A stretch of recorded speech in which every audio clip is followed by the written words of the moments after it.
नमस्कार दोस्तों।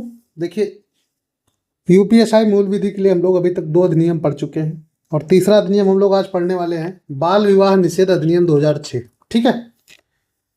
अब सबसे पहले जानिए बाल विवाह अधिनियम निषेध अधिनियम 2006 है क्या। तो ये अधिनियम जो है वो नाबालिग लड़के या लड़कियों की शादी के रोकथाम के लिए बनाया गया था। इसका उद्देश्य ये है, ठीक है, कि नाबालिग किसी भी लड़का या लड़की का विवाह ना हो। देखिए, पारित ये 10 जनवरी 2007 को हुआ है, लागू 1 नवंबर 2007 को हुआ है। ठीक है। लेकिन इस अधिनियम का नाम देखिए, बाल विवाह निषेध अधिनियम 2006 है। ठीक है। ये जो पेश किया गया था वो 2006 में किया गया था, इसलिए इसका नाम 2006 में हो गया। ठीक है। इसका हिस्टोरिकल बैकग्राउंड देखिए, इससे पहले भी बाल विवाह निषेध अधिनियम से पहले भी बाल विवाह के रोकथाम के लिए बहुत सारे अधिनियम थे, जिनमें से एक था हमारा शारदा अधिनियम। ठीक है। शारदा अधिनियम 1929 में आया था, जिसमें बालक की उम्र, बालक मतलब जो नाबालिग था, लड़के की उम्र 18 वर्ष थी और लड़की की उम्र 14 वर्ष थी। ठीक है। इससे नीचे के लड़के, 18 साल के नीचे के लड़कों को बालक कहा जाता था और लड़कियों को 14 साल से नीचे, मतलब इससे पहले शादी नहीं हो सकती। लड़कियों की शादी 14 साल के बाद हो सकती थी और लड़कों की शादी 18 साल के बाद। फिर इस शारदा अधिनियम में 1978 में एक संशोधन हुआ। ठीक है। जिसमें लड़कों की उम्र 21 वर्ष कर दी गई और लड़कियों की उम्र 18 वर्ष। ठीक है। इसमें क्या हुआ कि जो लड़कों की शादी हो सकती थी वो 21 के बाद हो सकती थी और लड़कियों की 18 वर्ष के बाद हो सकती थी। उससे पहले होगी तो वो बाल विवाह होगा। ठीक है। अब इसी कानून को और कठोर बनाने के लिए 2006 में बाल विवाह निषेध अधिनियम पारित किया गया। ठीक है। इस अधिनियम में कुल धाराएं 21 हैं और इसमें कोई भी भाग नहीं है। ठीक है। अब देखिए, 21 धाराएं हैं, इसमें से हम लोग सारी इंपॉर्टेंट धाराएं जो भी हैं उनको हम लोग पढ़ेंगे। ठीक है। तो हमारे इसमें पहली धारा है संक्षिप्त नाम, विस्तार और प्रारंभ। अब देखिए, किसी भी अधिनियम की पहली धारा यही होती है, संक्षिप्त नाम, विस्तार और प्रारंभ। इसका नाम क्या था? बाल विवाह निषेध अधिनियम 2006। विस्तार कहाँ है इसका? संपूर्ण भारत में तो है ही, लेकिन जो विदेश में रह रहे भारतीयों हैं उन पर भी ये लागू होगा। ठीक है। ये इस अधिनियम में नया है। बाकी अन्य जितने भी अधिनियम रहे अभी तक हम लोगों ने पढ़े हैं, उनमें केवल संपूर्ण भारत पे ही वो अधिनियम लागू होता था। बाल विवाह अधिनियम जो है ये विदेश में रह रहे भारतीयों पर भी लागू होगा। ठीक है। इसका प्रारंभ कब से है? प्रारंभ है हमारा 1 नवंबर 2007 से। ठीक है। जब से लागू हुआ तब से इसका प्रारंभ होता है। धारा 2, अधिकतर अधिनियम में परिभाषाएं होती हैं, वैसे सेम इसमें भी है। धारा 2 में परिभाषाएं हैं, जिसमें बालक की परिभाषा दी गई है। धारा 2A में बालक की परिभाषा है कि पुरुष अगर 21 वर्ष से नीचे है तो बालक होगा, महिला अगर 18 वर्ष से नीचे है तो बालक होगी। ठीक है। धारा 2B मतलब 2 का खा बाल विवाह को की परिभाषा को बताता है। बाल विवाह क्या होता है? ऐसा विवाह जिसमें कोई लड़का या लड़की बालक हो। कुल मिला के अगर उस लड़के की उम्र 21 वर्ष से नीचे है या फिर महिला की उम्र 18 वर्ष से नीचे है तो वो बाल विवाह होगा। धारा 2 का गा है, मतलब 2 का C, संविदाकारी पक्ष। संविदाकारी पक्ष ये होता है कि एक ऐसा पक्ष जो विवाह के बंधन में बंधने जा रहा हो। वो लड़का भी हो सकता है, वो लड़की भी हो सकती है, जो भी बालक होगा वो संविदाकारी पक्ष होगा। ठीक है। उसमें जरूरी नहीं कि लड़का ही हो या लड़की ही हो। धारा 2D कहती है कि बाल विवाह प्रतिषेध अधिकारी होगा। ठीक है। जो कि राज्य सरकार द्वारा नियुक्त किया जाएगा। इसके बारे में अधिक जानकारी हम आगे पढ़ेंगे। ठीक है। धारा 3 है बालक होने पर विवाह का शून्यकरण। देखिए, बालक होने पर विवाह का शून्यकरण का मतलब यह है कि जो यह अधिनियम है, बाल विवाह निषेध अधिनियम, ठीक है, इससे पहले या इससे बाद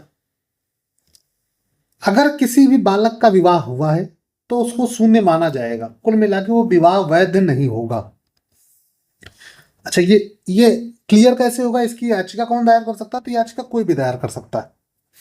याचिका दायर करने में या तो बालक स्वयं करे, ठीक है, या तो उसके घर वाले करें, ठीक, या फिर कोई संस्था है, संस्था करे, संस्था जैसे एनजीओ होती हैं, ठीक, या फिर पड़ोसी, कोई भी कर सकता है। ठीक है। याचिका दायर कब की जा सकती है? या तो विवाह से पहले, या तो विवाह के दौरान, या विवाह के उपरांत। लेकिन विवाह के उपरांत में एक कंडीशन है कि विवाह के उपरांत वयस्क होने, मतलब वयस्क बालिग होने से 2 वर्ष पूर्व ही, ठीक है। ये मान लीजिए अगर कोई लड़की 17 साल की हो गई है, अब उसके लिए याचिका दायर की जाए कि उसका बाल विवाह हुआ, तो ये पॉसिबल नहीं है, क्योंकि 18 में वो बालिग होगी और 17 में हम दायर नहीं कर सकते, क्योंकि कानून है कि 2 वर्ष पहले कम से कम, ठीक है। तो जब लड़की 16 वर्ष की तब हम दायर कर सकते हैं, या फिर लड़का अगर 19 वर्ष का है तब हम दायर कर सकते हैं, ठीक है। उससे पहले हम कभी भी कर सकते हैं। धारा 4 कहता है हमारा, बाल विवाह की महिला पक्षकार को भरण पोषण तथा आवास की व्यवस्था। अगर किसी महिला का बाल विवाह हुआ है, ठीक है, तो उसके भरण पोषण और आवास की व्यवस्था होगी, ठीक। कौन करेगा ये? उसका पति कर सकता है अगर वयस्क है तो। अगर अवयस्क है, पति अभी अवयस्क मतलब पति भी बालक है, तो उसके माता पिता करेंगे, ठीक है। ये भरण पोषण कैसे हो सकता है? ये एकमुश्त भी हो सकता है कि एक बार दे दे पूरा, ठीक, या फिर मंथली हो सकता है, ठीक है। किसके आदेश में होगा? ये माननीय न्यायालय के आदेशानुसार होगा, ठीक है। माननीय न्यायालय जिसको उचित समझेगा उसको आदेश देगा कि वो भरण पोषण की व्यवस्था उपलब्ध कराए, आवास की व्यवस्था उपलब्ध कराए, ठीक है। देखिए अगली धारा है 5, धारा 5, बाल विवाह से उत्पन्न बच्चे का भरण पोषण, ठीक। सेम डिट्टो जो धारा 4 में है वही धारा 5 में भी है। अगर पति वयस्क होगा तो वो देगा, अगर वयस्क नहीं है तो माता पिता देंगे, माता पिता भी नहीं तो उसके जो संरक्षक होंगे वो देंगे, ठीक है। अब बालक की अभिरक्षा कौन तय करेगा? बालक किसके पास रहेगा, ठीक। तो इसमें 90% चांस होता है कि वो महिला के पास रहेगा, ठीक। उसके उपरांत यदि माननीय न्यायालय चाहेगा तो किसी के भी पक्ष में कर सकता है, बाध्यकारी नहीं है कि महिला के ही पक्ष में होगा। वो किस मैटर की क्या कंडीशन, उस पर डिपेंड करता है, ठीक। धारा 5 के बाद हम लोग पढ़ेंगे धारा 6। धारा 6 कहता है कि बाल विवाह से जो भी बच्चा उत्पन्न होगा वो धर्मज होगा। धर्मज मतलब अवैध नहीं होगा, ठीक। वो वैध बच्चा होगा, उसको जितने भी भारतीय नागरिक के अधिकार है वो सब उसको दिए जाएंगे, ठीक है, ठीक। धारा 6 के बाद धारा 7 आती है। धारा 7 कहती है न्यायालय का निर्णय परिवर्तनीय होगा। इसका अर्थ ये होगा कि मान लो धारा 4 या 5 के तहत कोई भी भरण पोषण या कुछ भी माननीय न्यायालय ने आदेश किया, ठीक, तो मान लो हम एक कंडीशन लेते हैं कि उसके पति ने उसका भरण पोषण कर रहा है, ठीक है। पहले उसकी पति की आय थी 10,000 रुपये, ठीक, तो भरण पोषण दे रहा था 4,000 रुपये, ठीक, अपनी पत्नी और बच्चों को। अगर उसकी वेतन 40,000 हो गई, ठीक, महंगाई बढ़ेगी तो उसका जो भरण पोषण रहेगा वो भी बढ़ेगा, ठीक। वो माननीय न्यायालय पे डिपेंड करेगा, ठीक, कि कब उसको अपना आदेश जो है, निर्णय जो है उसको परिवर्तन करना है, ठीक। यह न्यायालय का अधिकार है। धारा 7 हो गई कि निर्णय परिवर्तनीय होगा। धारा 8 कहती है न्यायालय जिसमें याचिका दायर हो, ठीक। तो ये सिर्फ इस अधिनियम के लिए ही नहीं, ये मैं सारे अधिनियमों के लिए बता रहा हूं कि महिला संबंधी या बालक संबंधी जितने भी अपराध हैं, ठीक है, इसमें यदि बालक चाहे या बालक के संरक्षक चाहे तो अपने नजदीकी न्यायालय या नजदीकी पुलिस स्टेशन में वाद दायर कर सकते, ठीक है। अगर बालक या फिर उसके संरक्षक चाहे तो जहां उसकी शादी हुई हो वहां के न्यायालय में वाद दायर कर सकते हैं, ठीक है। वाद मतलब याचिका होता है, ठीक है, एप्लीकेशन। तो इसमें कोई ये जरूरी नहीं कि नहीं किस न्यायालय में होगा, वो बालक और महिलाओं के लिए ये विशेष अधिकार है कि संपूर्ण भारत में वो कहीं भी याचिका दायर कर सकते हैं। जैसे कि मान लो कोई लड़की है उत्तर प्रदेश की, ठीक, उसकी शादी हुई मध्य प्रदेश में, ठीक, दोनों रहे गुजरात में, ठीक। लड़की की शादी मध्य प्रदेश में, उसका जो मायका है वो यूपी में, ठीक, शादी एमपी में और रह रहे हैं गुजरात में, ठीक। तो ये चाहे तो गुजरात में भी केस दायर कर सकते हैं, ये चाहे तो यूपी में भी कर सकते हैं, ये चाहे तो एमपी में भी कर सकते हैं, ठीक है। ये सिर्फ महिला और बच्चों के लिए। अन्य जो भी घटनाएं होंगी किसी भी अधिनियम में, ठीक है, वो जहां पे घटना होगी वहीं पे कर सकते हैं केवल। मान लो अगर वो गुजरात में रह रहे हैं, महिला और बच्चों के अलावा कोई और अपराध है तो गुजरात में ही होगा, वो किसी और स्थान पर नहीं कर सकते। बाकी हर चीज पर घटना स्थल डिपेंड करती है। इस बालक और महिलाओं के संबंध में घटना स्थल का कोई अस्तित्व नहीं होता। अगर चाहे तो घटना स्थल पे, चाहे तो अपने नजदीकी कहीं भी कर सकते हैं, ठीक है। कुल मिला के बात ये। देखिए इसमें लिखा गया किसी भी न्यायालय में वाद दायर कर सकता है, याचिका दायर हो सकती है, ठीक है। लड़की के मायके ससुराल कहीं भी, लड़के के स्थायी या अस्थायी निवास पे, ठीक है, मैंने आपको बता दिया। अगली धारा है धारा 9, वयस्क पुरुष के द्वारा बाल विवाह करने पर शास्ति। वयस्क पुरुष अगर बाल विवाह करेगा तो उसके लिए क्या दंड है, इसका इसका वो है इसमें, ठीक है, जेल है इसमें 2 वर्ष के लिए, कठोर कारावास और जुर्माना 1 लाख तक, या फिर दोनों, ठीक है। इस संपूर्ण अधिनियम में 90% आपको यही सजा और यही जुर्माना मिलेगा, ठीक है। तो ज्यादा इसमें परेशान होने की जरूरत नहीं है, क्योंकि उम्मीद है हर धारा में यही है, 2 वर्ष की कठोर सजा, 1 लाख का जुर्माना, ठीक है। धारा 10 है, बाल विवाह को संपन्न, संचालित, निर्देश या दुष्प्रेरित करे उसके लिए शास्ति। सेम डिट्टो उसके लिए भी सजा है, 2 वर्ष की कठोर कारावास, जुर्माना या फिर दोनों, ठीक है। देखो धारा 9 क्या है, वयस्क पुरुष अगर बाल विवाह करता है तो उसके लिए, ठीक। धारा 10 क्या है, अगर बाल विवाह को संपन्न, संचालित, निर्देशित या दुष्प्रेरित करना है उसके लिए सजा है, ठीक। धारा 11 है, बाल विवाह को बढ़ावा देना, प्रोत्साहित करने के लिए अनुमति देना, उसके लिए दंड है। देखो धारा 10 और धारा 11 आपको लगेंगे कि नहीं सेम है, ऐसा नहीं। इसमें जो है धारा 10 में बाल विवाह को संपन्न, संचालित, ठीक, ये जरूरी नहीं माँ बाप की हो, ठीक, या कोई दूसरा भी हो, ठीक, कोई एनजीओ चला रहा हो जिसमें बाल विवाह कराता हो, ठीक, तो ये उनके लिए। धारा 11 क्या है, माता पिता या कमेटी के लिए, ठीक, ये कंफर्म है कि माता पिता और कमेटी के लिए है। ये धारा 10 जो है ये किसी के लिए भी हो सकता है, ठीक। धारा 11 क्या है, बाल विवाह को बढ़ावा देना, बढ़ावा कौन दे सकता है, माता पिता, ठीक, या उसके संरक्षक। प्रोत्साहित करना या अनुमति देना, अनुमति तो माता पिता ही देंगे, कोई दूसरा देगा नहीं बच्चों की शादी की अनुमति, ठीक, इसलिए धारा 11 में ये। इसमें भी सेम सजा है, 2 साल की कठोर कारावास, 1 लाख जुर्माना। इसमें अपवाद है, अपवाद ये है कि अगर ये कार्य कोई मान लो बाल विवाह को बढ़ावा दे रहा है, प्रोत्साहित कर रहा है या अनुमति दे रहा है, अगर वो महिला है तो उसको सजा नहीं मिलेगी, सिर्फ जुर्माना लगाया जा सकता है, ठीक है। बस पुरुषों के लिए सजा भी है और जुर्माना भी है।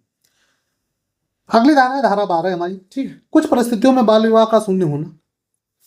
बाल विवाह का शून्य, बाल विवाह निष्क्रिय माना जाएगा यदि बच्चे को विधिपूर्ण संरक्षण में लेकर या बहकाकर उसका विवाह किया गया हो, ठीक, या बल का प्रयोग करके विवाह किया हो, मतलब जबरदस्ती शादी की गई हो, या फिर विवाह के लिए विक्रय किया गया हो, बालक को विवाह के लिए विक्रय किया गया हो। जैसे लोग बेच देते हैं, मान लो गोद लिए किसी को कानूनी तरीके से, उसके बाद उसको बेच दी, ठीक, उसमें शून्यकरण होगा, जबरदस्ती विवाह करने में शून्यकरण होगा, ठीक, या फिर उसको बहकाकर शादी कराने में शून्यकरण होगा, ठीक।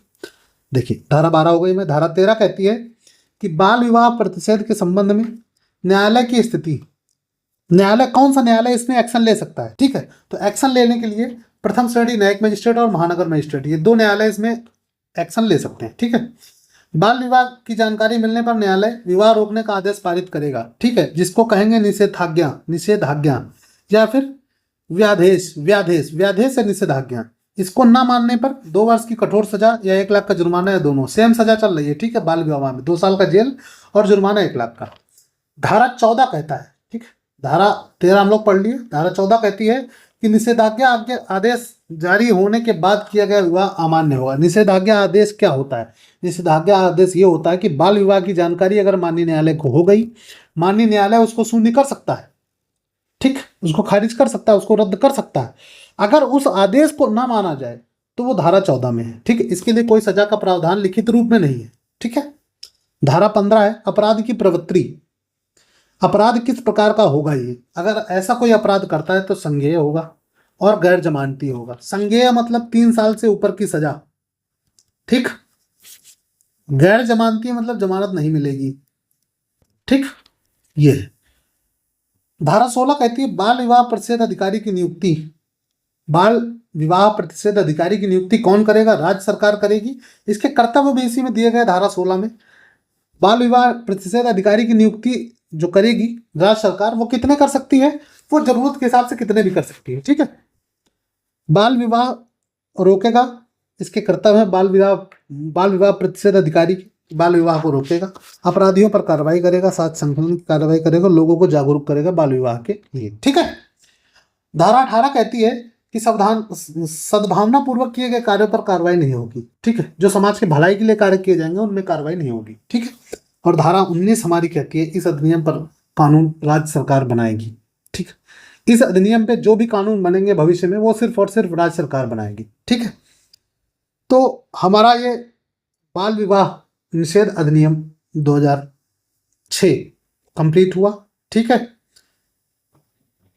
अगर इस अधिनियम में आपको कोई भी समस्या है तो आप मुझे कमेंट में बताइए। ठीक, मैं उसको सॉल्व करने का प्रयास करूंगा।